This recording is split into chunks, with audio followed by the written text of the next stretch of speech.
Time check 7:14. Ayan ang ating mahiwagang bandera.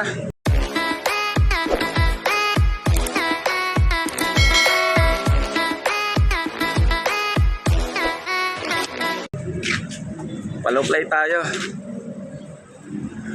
Ayan o. Ito yan. Andiyan rin si Bern.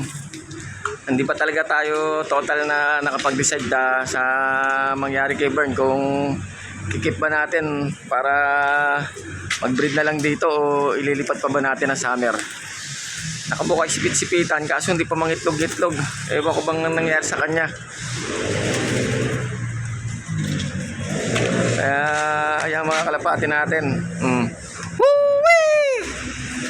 Natagpo sa GC si Madam Teresa Ong sa TDFC. May loading nga ngayon. Lapastar na kang liparan para bukas. Tignan natin mamaya kung makakapag-load tayo. Bukas kasi may loading sa SJD MRP. And then ayun na nga.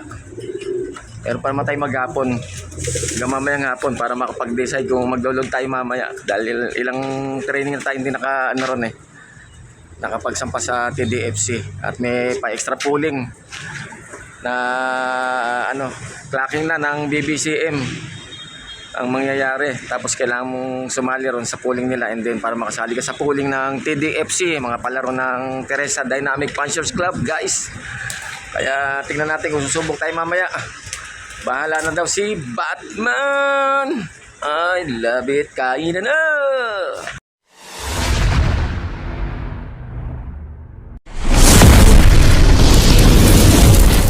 I love it.